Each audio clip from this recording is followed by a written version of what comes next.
nga buli omu akyewuunya obukambwe bw'amateeka amapya agateekeseddwa mu nkola mu ggwanga Uganda naddala ku nguudo. Olwaleero bangi ku bantu buli omu ayogera bibye, buli omu akunnyonnyola mu ngeri gye yagategeddemu, wabula abasinga ku mmwe naddala nga mukozesa ebidduka ku kkubo temunnaba kufuna mukisa kunnyonnyolwa bulungi mateeka gano kiki kye gakola era amateeka gano ekigendererwa kyago kiki. Olwaleero we bukeeredde era ne buzibira nga waliwo okwewuunya n'okwewuunaganya mu bannansi nti buli muvuzi wa mmotoka yenna oteekeddwa okubeera ne kopi eya logobook y'ekidduka kyo. Logobook kyeki? Twogera ku kaadi ey'emmotoka yo, twogera ku kaadi ey'ekidduka kyo.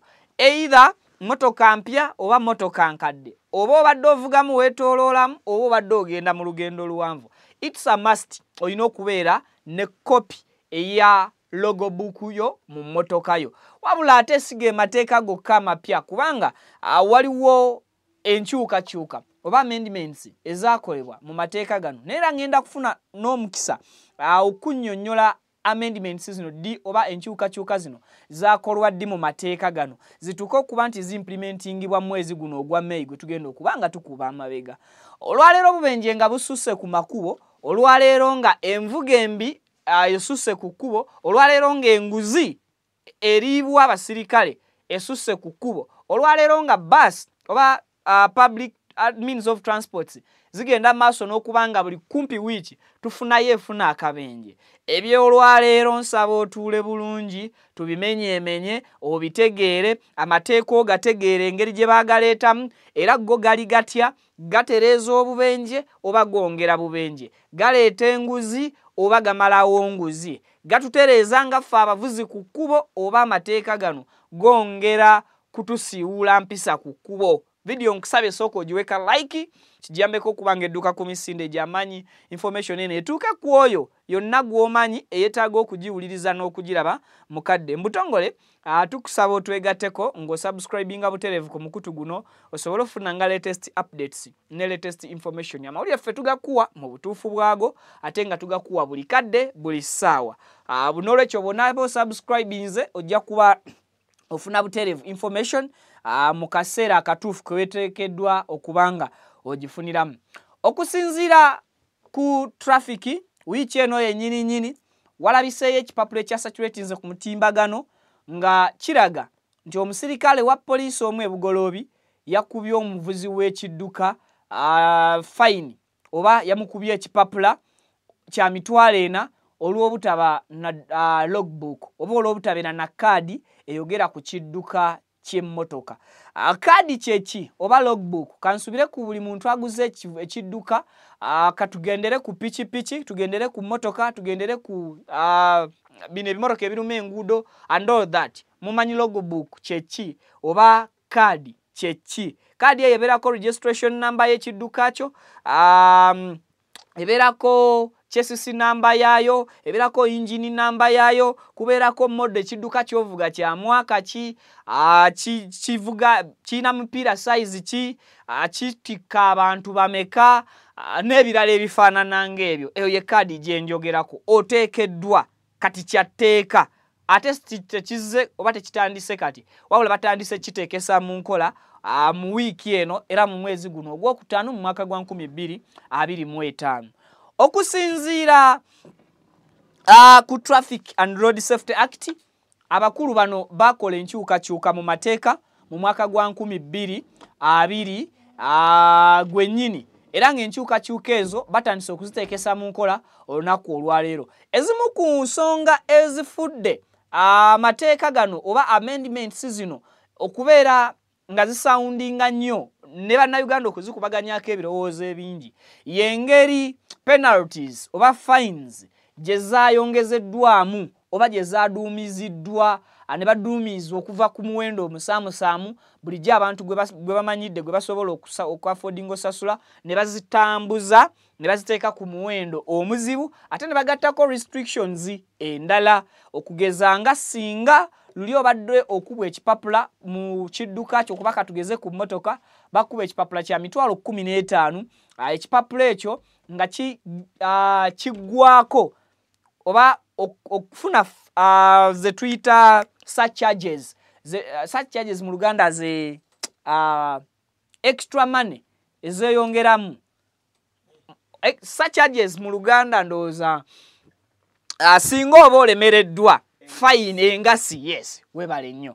Singa engasi y'emitwalo 15 mu mateeka amakadde badde ya mitwalo 5, naye ate olwaleero engasi y'emitwalo 15 eri ku 50%, kitegeeza mitwalo 15 baba balina okukuba engasi ya mitwalo 7 n'ekitundu. Emitwalo 7 n'ekitundu bw'ogigatta ku mitwalo 15 obeera ogenda kusasula emitwalo 22,115. Ekyenjawulo nti penalties zino luli obadde osobola okuzisasula within 28 days, wabula ate mu mateeka amapya agaamendingibwa mu 2020 olina okusasula engasi zino nga tewannayita ssaawa 72 era nga z'ennaku 3. Kati awo buli muntu wagenda maaso n'okuba nga acomplaininga we beetaaga okufuna clarification naawe osobola okubeera nga otegeera. Nga sinaba kubeera nga nkutwala n'ambingi, nzikiriza nsooke nkusomere ezimu ku fines n'emisango egy'enjawulo, bibonerezo ki by'osobola okufuna, osasula ssente mmeka ku musango ki, era singa oba olemereddwa kiki ekiddirira. Njagala tutandikire ku nsonga y'okuvuga ekidduka ekitalina license oba okuvuga emmotoka etalina musolo oba pikiyo nga teyina musolo. Specifically ngenda kukozesa nnyo example za mmotoka. Okusinziira ku amendment bill mu Traffic and Road Safety Act eya 2020 abasajja bano gye baakola gye tutaategeerako, baalaga nti singa oba ovuze ekidduka nga tekirina license oba nga tekirina musolo, ogenda kubeera nga osasula emitwalo 6. So nga mu mateeka amakadde okuvuga ekidduka ekibadde nga tekirina musolo obadde osasula emitwalo 2. Mu mateeka amapya ogenda kuba osasula emitwalo 6, which means bayongeddeko emitwalo 4. Ku mitwalo 4 gye bayongeddeko, anyambo nkwatira essimu enalabika ali ku emergency. Ku mitwalo 4 gye ogimazeewo gye bayongeddeko ojja kuba nga ozisasula mu bbanga lya ssaawa 72 z'ennaku 3. Bwaddamu okuba mukwate munansonyiwa nina gwendagirira. Then singa olemererwa okusasula emitwalo gino 6 ng'obadde osangiddwa nga emmotoka yo gy'ovuga terina license, ogenda kuba nga osibwa wakati w'omwaka gumu n'emyaka 2. Singa osangibwa ng'ovuga ekidduka tekirina license, bakuba fine wa mitwalo 6 okuva ku mitwalo 2 gye babadde bakuba bulijjo. Wabula ate kuno bayongeddeko ekibonerezo ekirala, bakusiba wakati w'omwaka gumu n'emyaka 2 kisinzira omulamuzi alina kisaaki gy'oli. Waliwo kye tuyita speeding oba okuvuga endiima okuvuga speed ezisukka mu ezo ezirambikibwa. Singa ovuga speed okuva ku M 1 km/h okutuuka ku n'osussa mu 30 km/h nga ye speed limit erambikiddwa mu trading centers oba mu urban areas, n'ozisukka n'ovuga speed 6, babadde bakuba ekipapulo oba fine oba penalty ya mitwalo 20. Mu mateeka amakadde. Mu mateeka amapya bagenda kuba bakuba fine wa mitwalo 6 egy'e Uganda. Bongeddemu still emitwalo 4. Bw'oba olemereddwa ekidduka kyo nga bakikwata mu nnaku 3.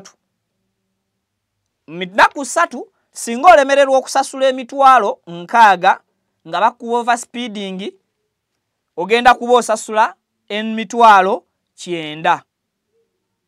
Emitwalo 9 gijja gitya? Baddira emitwalo 6 ne bakwongeramu such charges oba engasi ya 50%. 50% of emitwalo 6 is emitwalo 3. Emitwalo 3 wetugatopinga ku mitwalo 6 within 3 days ogenda kuba osasula omutemwa gwa mitwalo 9. Singa bakuba ekipapula ku Sunday notakisasula ku Monday notakisasula ku Lwokubiri automatically ku lunaku olwokusatu akawungeezi depending ku sawa ze bakikubiramu ogenda kuba osasula ekipapula ekyo emitwalo 9. So nga luli singa adde bakuba ekipapula kya mitwalo 2 ne wayitawo ennaku 28 nga tosasula nga kipapula kino kya mitwalo 2 obadde oyongerwamu emitwalo 5 nobanga osasula ekipapula kya mitwalo 25 mu nnaku 28. Wabula ate mu mateeka amapya nti oyongeramu 50% mu sente z'omusango gw'ozizza ate n'ozisasulira mu duration oba mu period ya nnaku 3. Era singa olemererwa okusasula sente ezo automatically oyina consequences ogenda okukola ki okusanga. Omusango omulala singa kakutanda n'okwatibwa ng'ovuga otamidde, drunk and driving, ogenda kusasula engasi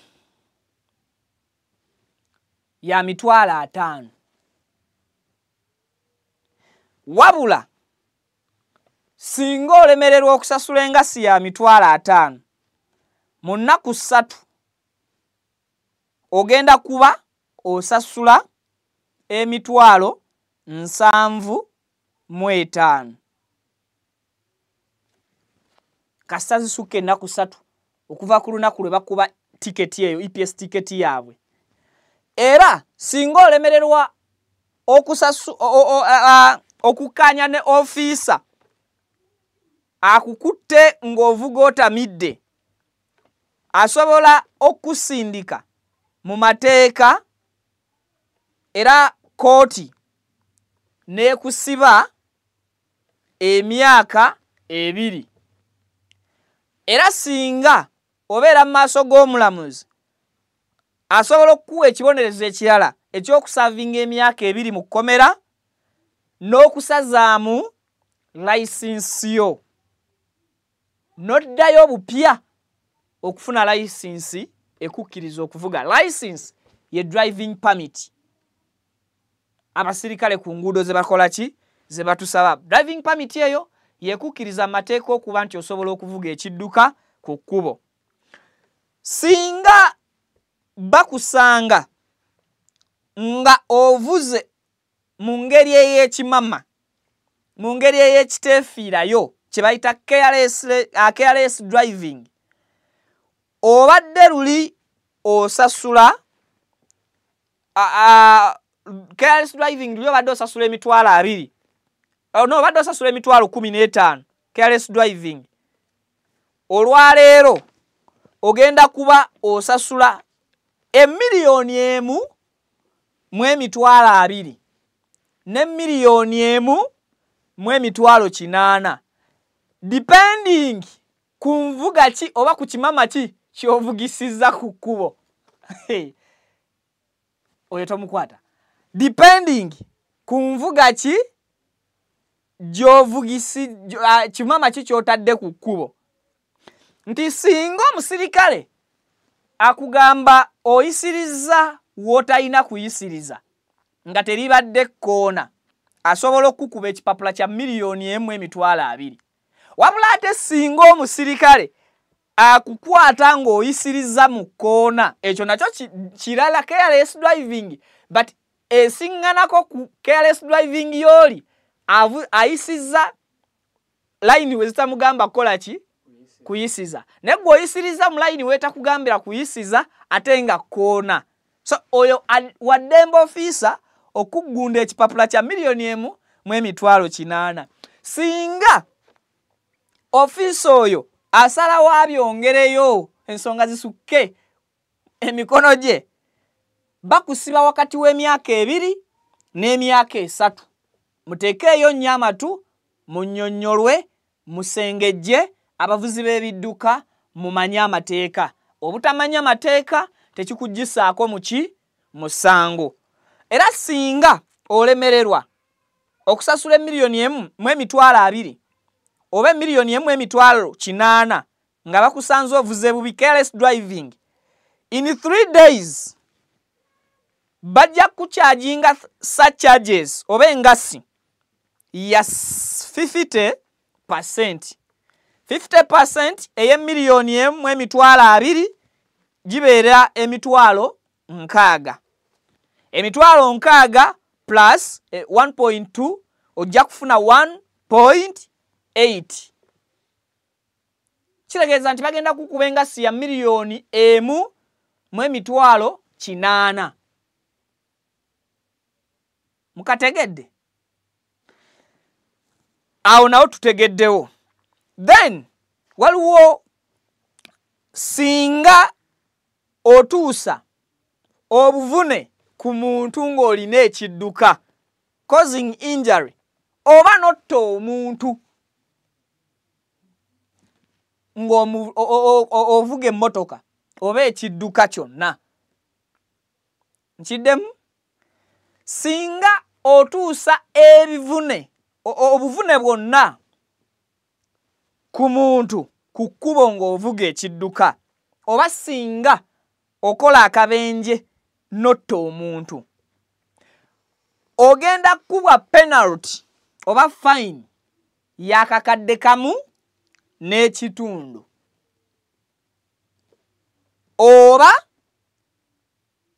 akakadde obukadde bumeka 4. You either pay 1.5M or 3 or 4 million. Fail to do so. Ate zino sente za emisango egimu okugeza ng'okutta, you're not going to pay just miliyoni emu n'ekitundu nti omuntu musse, oba miliyoni 4 nkiringe out. Ekyo nkikole ki? Nkiveemu.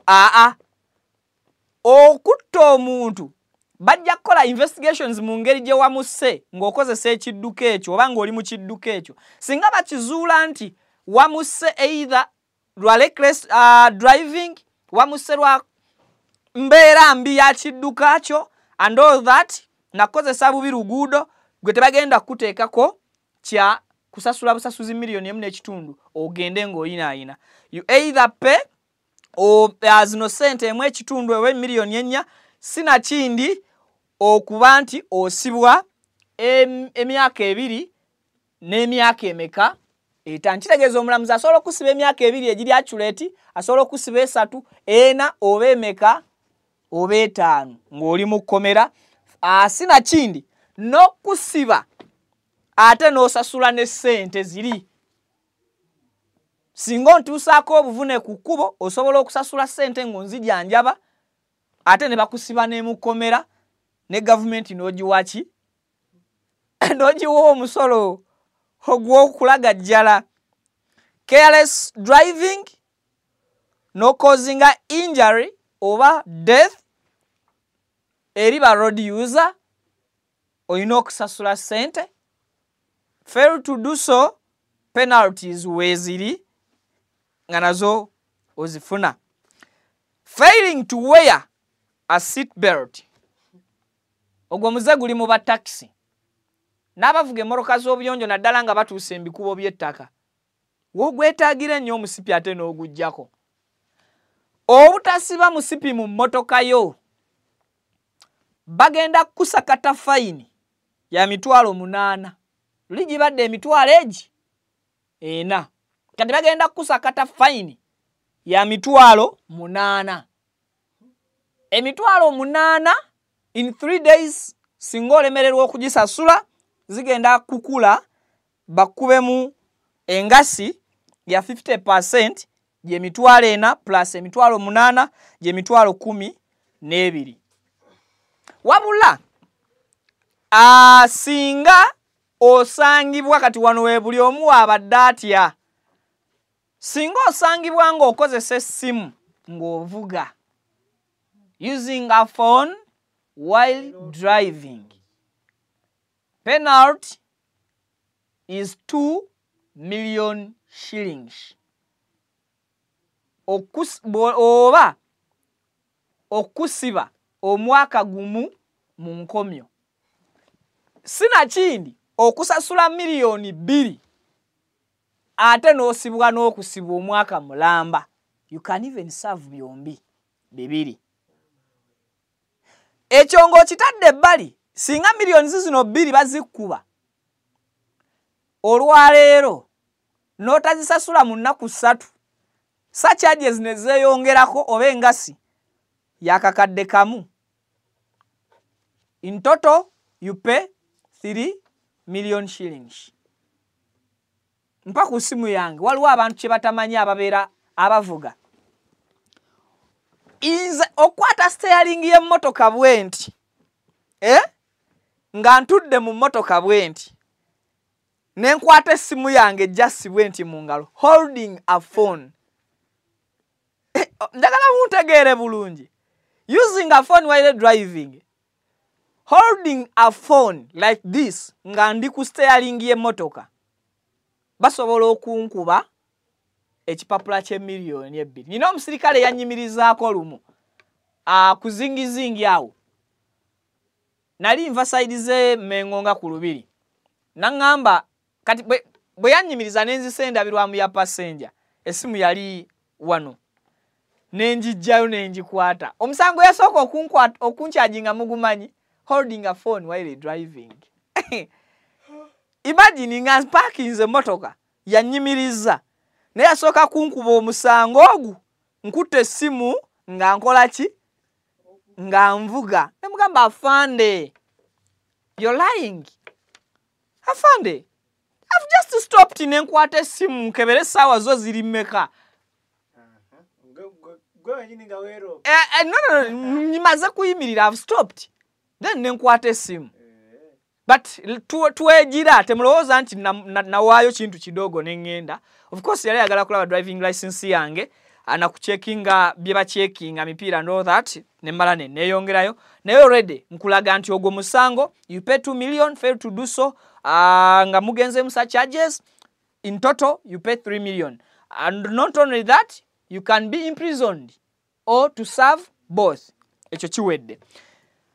Kati engasi zino bagaseeko esinzo okutwewuunyisiriza ddala ng'ovudde ku yessimu.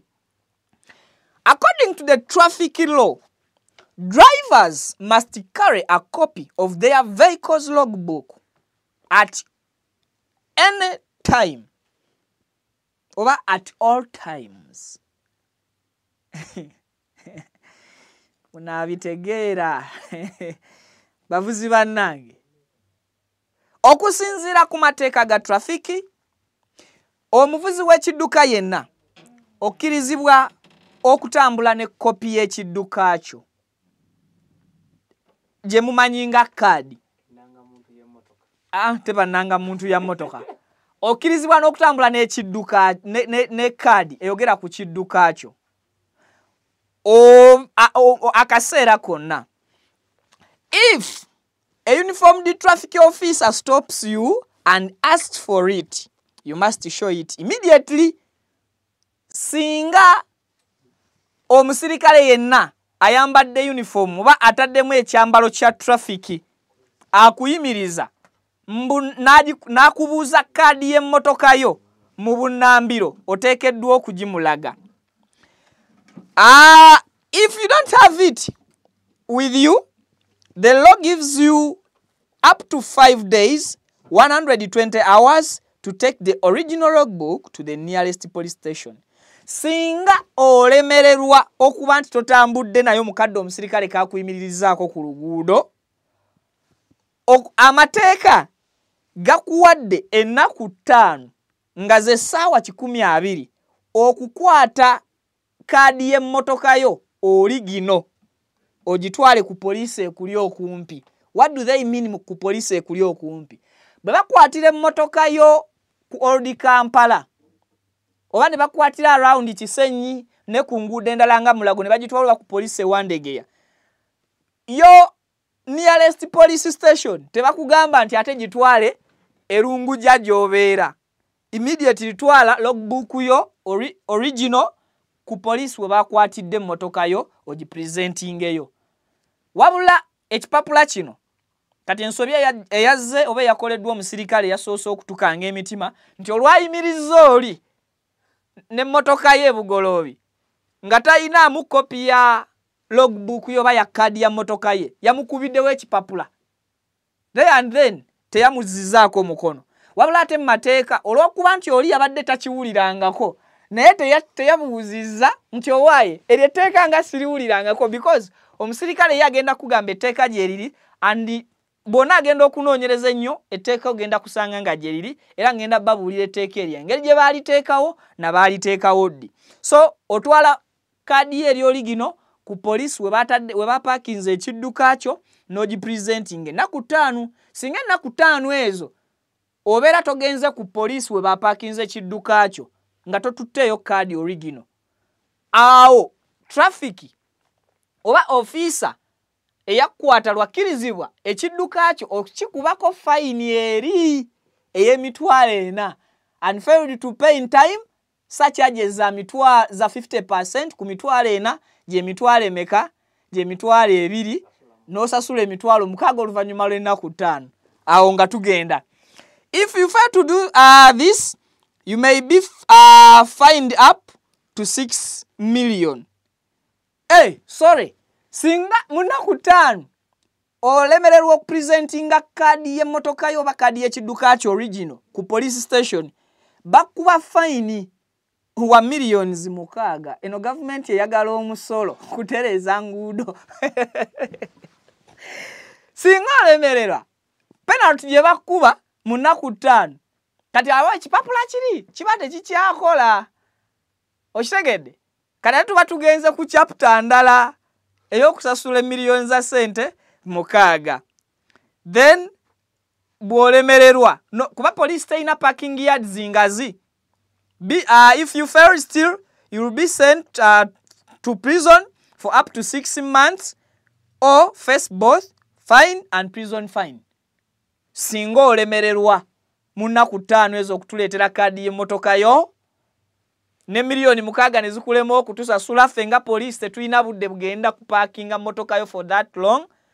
Kye tugenda okukolera tugenda kukwata bwe paba kwolwo lw'olidda oba tukunoonye tukube mu mitayimbwa gyaffe mabega tukutwale maaso g'omulamuzi. Omulamuzi oyo ali waddembe okusiba ebbanga lya myezi 6 mu nkomyo ate sina kindi okugamba nti katukusibe gye myezi 6 mu kaseera keekamu osasule ne millioni 6. 6 months 6 millions ziba millioni.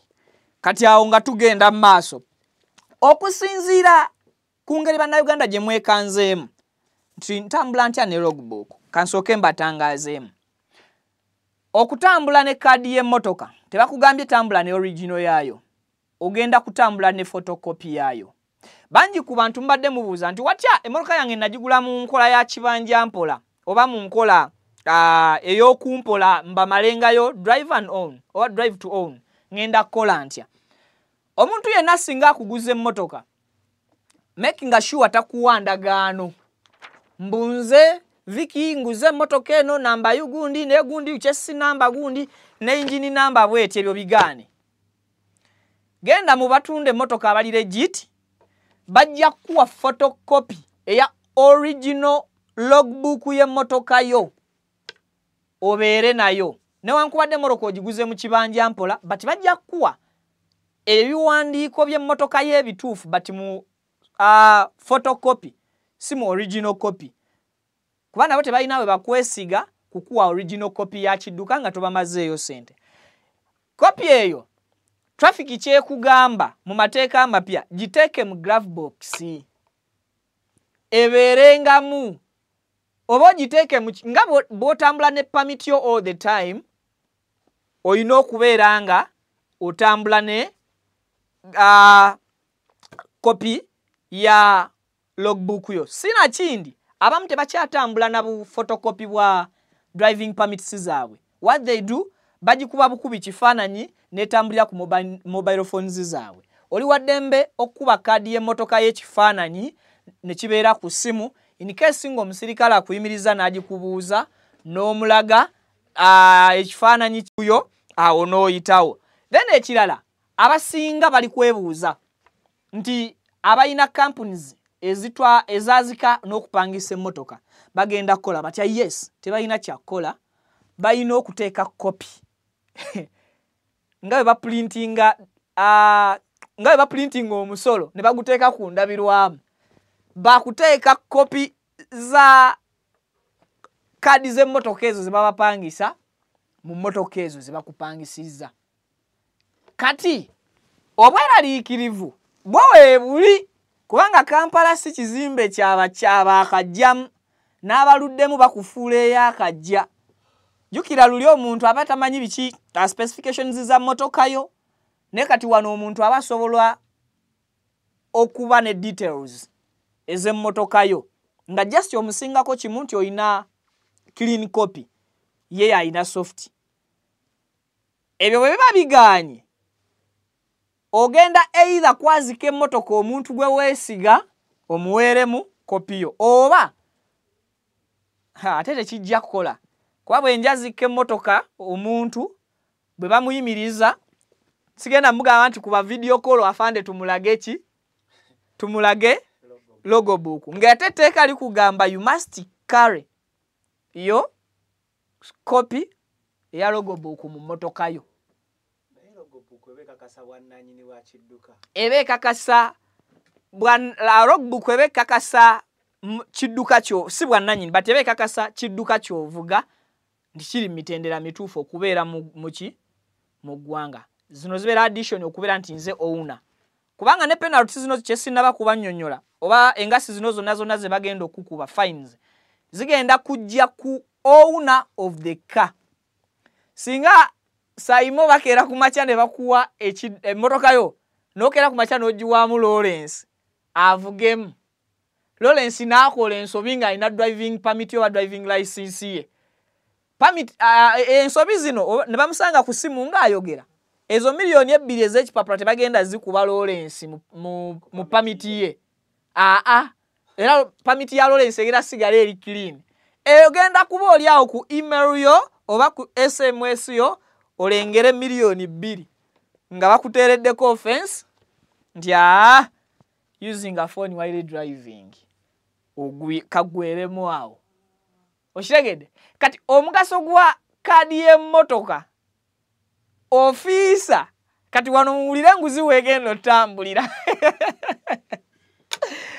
Ofiisa ku kkubo bw'anaakusaba kopi ya kaadi y'emmotoka n'ogijjayo gipresenting mu ngalo ze bwe paba afande where is your driving license? Kuba ero teeka buli afande akuyimiriza kyasooka oggyeyo pamiti y'ogimuwe nga pamiti esoma Kanagali Joero. Okay, mpa kopi ya logbook yo osikeyo kaadi y'emmotoka kopi ogimuwe. Now this is aine. Kadi ya aine, motoka ya aine, Kanagali ya jirimu. So now Kanagali, do you know that you have been using a phone while driving? I'm going to give you a penalty of 2 million. I'm going to give aine. No, tasoka kugamba nti agenda kuwa aine. Afande, agenda kukwata bujega. Nti agenda kuba ki? Agenda kuba gwe. Kati kyogenda okukola afande yaye wowe yaye. Tuogera mazima nga mu Uganda gyendi namwe gye mulimu. Enguze badde ya mitwalo 2, mutwalo kwetaano. Kati eduumuuse. Buli analowooza ku kipapula kati wana afande ayinza okugamba parking emmotoka kubanga ategedde ekipapula tekigenda kukwata ani? Tekigenda kukwata gwe. Wabula kigenda kukwata ani? Aine nanyini mmotoka. Kati agenda okugamba kuba ategera kati bw'oba omanya akulabye nga nawe zino penalties ozimanyiiko. Agenda kugamba parking wa ekidduka. Kati gwabadde mu kidduka bagenda kukwata ye imprisonment eno. Okitegedde? Okuzza omusanga akagenderere ng'omenya amateeka osobola okuzinga obubenje kuki? Ku kkubo. Which means bagenda kusiba kati gwe okwewala okusiba afande bw'akugamba how are you? nga naawe omuddamu nti afande let me call this one to prove that I'm fine. Ng'obaako ky'ogira. So enguzi nze ng'omuntu mu ndowooza yange ndabira ddala nga eyongeddeko keddaala. Ekyebiri ku afande tekikyakola, tugenda kutandikiranga mu fite 5 kudda waggulu. Ndowooza yange kuba nzikiriza ngivunaanyizibwako abatakisi awo tujja. Kaakati singa pamiti yo oba emmotoka yeesussa emisango emingi bagenda kususpendinga license ya nannyini mmotoka oba munfuna bagenda gisazaamu oddemu osabe license y'obupya. Kakitegeeza okugaba emmotoka oba okwazika amamotoka kugenda kendeera kuba teri muntu agenda kuddamu kwazika mmotoka ye nga penalties zigenda kuki kuye. Then awo nga tugenze tuvuddewo. Kati etteeka lino lyajja litya? Mu mwaka gwa 2020 lwe bakola ennongoosereza mu tteeka lya 2009. Etteeka lya 2009 lyateekawo fines zino naye nga liteekawo fines ziri enkadde ze tukoze eki ze tubaddeko nti mu 2009 etteeka lya Traffic and Road Safety Act balikola nga singa bakwata ng'ovugisa ekimama bagenda kukuba fine ya mitwalo 15. Singa olemererwa okugisasula mu nnaku 28 bagenda kwongera mu fine ya 15%. Obeere ng'ogenda sasula emitwalo mugenda kweyongerangamu just mitwalo 5 ku buli ssente z'ekipapula z'olemererwa okukola ki okusasula. Then okusinziira ku section eya 146 ku chapter ey'okubiri ne chapter ey'okutaano eya Traffic and Road Safety Act, amendment eno bagikola mu 2020. Eriteeka temwina we mwaliwulira. Muwulira ababaka bamwe be babateeseza. Twali mu COVID. Naye ababaka kirabika baabawaza abayisa mu COVID. Naye ne beerabira nti nabo bayina ebidduka. Era n'abantu baabwe bayina ebidduka kuba mukyala w'omubaka tafuna migaso mubaka gyafuna ku kubona mu parliament and all that. Ekyo baakyerabira. Kati baba baalya ssente okukola enkyukakyuka oba amendments mu tteeka lya 2009 baakola ensobi mu 2020 ekintu ne bakiyisa era ne bagamba nti any person driving a motor vehicle okugeza nga trailer okuvuga bino ebimotoka bi engineering plant ovuga kidduka kyonna ku kkubo including border borders oba pichipichi etteeka lino ligenda kukwata as long as you don't comply ne zino standards ze batadde ku kkubo. Ekyo mukitegedde. Tugende ku nsonga ya speed. Eyo naye badde balumi omutwe. Ensonga ya speed abakulu abakola ennongoosereza mu 2020 bakisalawo ne bakigamba nti obubenje obususse because okusinziira ku report ya traffic eraga nti obubenje bwonna obusinga okubeera obw'amaanyi era obungi mu ggwanga Uganda is over speeding. Abantu bavuga endiima. Okusinziira ku report ya police motoka yamulemeredde, motoka yeevulungudde emirundi mingi. Singa speed ebadde ntono motoka osobola ogicontrollinga. Kati abakulu bakugamba nti uniform speed limit eyo ya ffenna sirimbu kagaali ko kake katalina speed limit oyo waddemba okwesota ekigere. Naye singa obeera ne pichipichi obeera ne motoka speed limit ya kilometers 3 per hour mu trading centers and urban areas. Kiki kye bategeeza bw'osanga ewali akatawuni erinnyamu speed vuga ameka 3 speed 5 ozivugirawa singa ekkubo eryo liba ddene nga liyita mu townszetuyita highway eziyita mu towns. Highway ziyita mu towns eziriwa oluguudo olugenda Embalala singa ntuuka ekyabakuza trading center nzikirizibwa okuvuga speed ameka 5 because eri highway buli road user wa highway alina okukimanya nti emmotoka zaawano zidduka speed ameka 5 wabula ate singa mbeera ku kkubo nga lya trading center katawuni butawuni bwa bulijjo tebulimu kkubo lya kubo panvu ekkubo epanvu lyere kkubo erya main eddene eriba ligenda ewala tokkirizibwa kusukka speed meka speed ya 3 lwaki nti mu trading centers ezo mubaamu omugotteko ono asala tatunudde emirundi emeka mirundi jimanyiddwa mateeka nti let me look this side and this side and this side and this side then I do what I cross ogenda sanga nga omuvuyo muki mungi mu trading centers so the speed limit is 30 kilometers per hour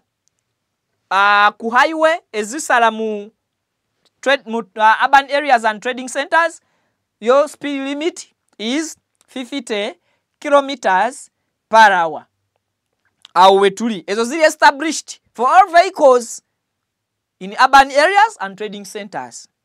Then for highways, the maximum speed limit for passenger vehicles is 100 kilometers per hour. Enguudo zonna empanvu ezimalayo speed limit gy'olina okukomako maximum. Bwe bakugamba maximum toteekeddwa kusussaamu yadde speed egi oba munfunye singa bakusanga emmoloka yo ng'edduka speed 13 kipapula kino kiri ludda wakyo penalty yo speeding nga bakwatirawo speed 60,000 gy'osasula fail to do so ng'osasula 9,000 mu nnaku ezi mu nnaku 3 sina kindi ng'osibwa omwaka gumu ku myaka emeka ku myaka 2 so mubeereewo nga amateeka ago mukola ki mugamanyi akasembayo nga kakulu obutamanya mateeka tekikuggisaako musango mu mateeka. I repeat it again. Obutamanya mateeka tekikuggisaako musango mu mateeka. The reason as to why tuvaayo ne tukola research ne tujja ne tukunnyonnyola mu lulimi lw'otegeera is because twagala omanye amateeka. Gawakanye ng'ogategedde, gamenye ng'ogategedde, keba gakwatiremu ng'ogategedde ng'osobola okgannyonnyola. Pangisa emmotoka yo ng'okimanyi olina gw'opangisiza omwesigo omuweramu kopi ya kaadi y'emmotoka yo, omuwadde emmotoka yonna agenze nayo. Vuga ng'otamidde omanye nti emyaka 2 ku myaka 5 bakusiba oba osasula sente nga seteekeddwawo. Vugira ku ssimu ng'oyogera miliyoni zo 2 ku miliyoni 3 zikwate sina kindi okusibwa n'okusasula byombi okusibwa n'osasulwa. Ate kyesibagambye ku ssimu osobola okukozesa essimu yo tetukugaana but wirelessly teeka earpod mu kutu gula Android radio mu ssimu yo mu mmotoka yo tebagenda kukyajinga musango gwa kukwata ku radio ya mmotoka. Osobola okuba essimu ku radio y'emmotoka, osobola whatsappinga ku radio y'emmotoka, but I recommend people to WhatsApp on ku radio z'emmotoka Android radio zamwe while ng'oparkings, but you can listen to voice notes ng'ovuga, but don't reply with the text. Are we together?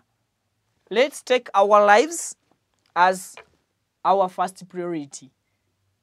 Ekitali ekyo obulamu tujja bufiirwa. Yes, report ya police into overspeeding, but overspeeding lwe tugenda okutuukira ku babaka to discovering ebintu ebirala, bad roads, no road signs, kukubo, staged traffic officers in wrong places. How can a traffic police stage a roadblock mukona kubirawo sente, kutubba, and even to create accidents. Because ngenda kwekangira ekintu mu corner. I'll just say uniform ya traffic, echo kyokka kintyemule, emmoloka enve mikono. Mu staging traffic police mu bifo ebirungi. Ate muleme kuteeka traffic police mu kifo kimu. Nti bwemba ngenda ejjinja. Kati mukimanyi buli luguudo wano kumpi mmanyi buli nze ng'omuvuzi w'ekidduka mmanyi buli ewabeera traffic. Era mmanyi buli ewali kamera. Mmanyi nti wano ngenda kuvuga nga ngondera mateeka, wano ngenda kuvuga nga mmenya mateeka. Because teri kamera, teri traffic. Mmanyi wawe ngenda okusanga road block. And even another thing, mujja road blocks eziri permanent mu kubo. Muzijewo. And indicate if you are to renew another road block kukubo. One time nali nva Masaka. Nenekanga road block mayanga bajijja we bajiteeka. But no road sign. Akapanda kalaga police check. Nga bakatadde mu meters 2 ng'oluguudo lw'envuga nina kuludduka 100 kilometers per hour. You may destroy my life. Mvuga speed 8 ku 10. Bwe nekanga that gundi mu meters 2, just 20 meters. And then you stop me. No. Echo kikyama. Permanent road blocks muzijje ku makubo. Zikozinga obubenje. Mugende mabira mulabe obubenje obuliwo. Joro yabadde ejjinja ngambe bwe yabadde agenda yasanze mu mabira obubenje bumeka. Busatu. Moroka 3 nga zonna zigudde. Bo abadde okomawo wasanze bumeka. Yasanzeemu emmotoka emu. Kitegeeza tufunye obubenje 4. Mu lunaku wabaze naku 2. Mu naku 2. Ate waliwo lunaku lwata travelinze. How many accidents do we receive in Mabira Forest in a week? Mu improving. We all love our country. We all want to pay taxes. Okulaba ng'eggwanga ligenda maaso. But taxes oba emisolo gye tubawa, let those taxes zikole kye ziteekeddwa okola ki? Okola. Mwasima oluguudo lwa Jinja mu Mabira. Up to now, lwabalema okuteekako yadde layer neegi eya Collins. Almost tugenda mwaka gumu. Ne mwalusima oggola. Emmoroka z'abantu zaali zikubira awo emikono. Emmoroka nga zikutuka ebigulu. Era nasaasiranga nnyo abavuga Prado TX zino enkadde. Ezo zikutuka emikono obugulu bw'omu maaso. Buli lunaku wasanganga taxi kyagudde eri nga taxi holdings obulamu bw'abantu 15. 14 passengers and 1 driver. Those are 15 people. And abantu bafa abamu batikka sometimes akabindo. Kachecheche mutamendinze. Mwali tuyambye etteeka lino. Nemu anti kati byebyo abaamendinga amateeka bakola ennongoosereza tebalinnya taxi. Taxi eragira 14 ye license. Avuga 18. Mama wenyige. Mama wenyige nafuuka mama wenyige. And even amateeka gano mu taxi. Lwaki temwamendinga amateeka gano ku emergency doors? Already emergency doors ku drone moroka zino ezitwala abantu baziteekamu emitayimbwa. Bateekayo entebe emabega ku ndabirwamu ya butu emergency door. What if emotoka efunye akabenje? Will anyone survive? Eyo emergency door bagiteekawo for emergency. Amadirisa okugakola mu drones ne buses zinga manene. Bagakolanga for not just kuyisa mpewo, but even in some embere nkakali. Bantu kweyambisa ndabirwamu ezo ng'asobola ogibreakinga with his or her elbow n'agiyitamu. Ne gw'oddidde taxi otaddemu ekitayimbwa okuva eri mpaka eno. N'oluggi lwe nalikozesezza olw'emabega for exit nalwo olutaddemu ekitebe. Chikoma kuli just mutwe gwange na side driving mirror ya oba rear view mirror ya driver. Yokaye ina space. ate buutu yennyini ne mugikaliga emiguwa ne mugiteekako emifaliso ne mugiteekako akatanda. How can emergency date mugiteekeko akatanda?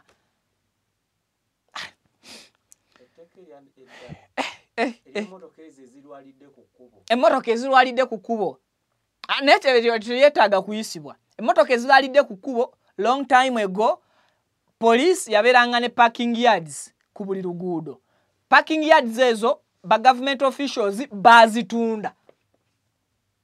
Emaya walinga ku Jinja Road kwalingako, Bombo Road kwabeerangako, ng'emmotoka yonna singa efunira obuzibu ku kkubo basobola okugisika ne bagiteeka mu kifo ekyo ne bagitereerezaawo. Ezo zonna space ku kkubo bazikola ki? Bazitunda, bazirya, bazikolamu bye baagala. Nze Vicky omukutu baguyita Vicky exclusive. Tusinkane mu updates eziddako. Mbere bulungi, mweraba.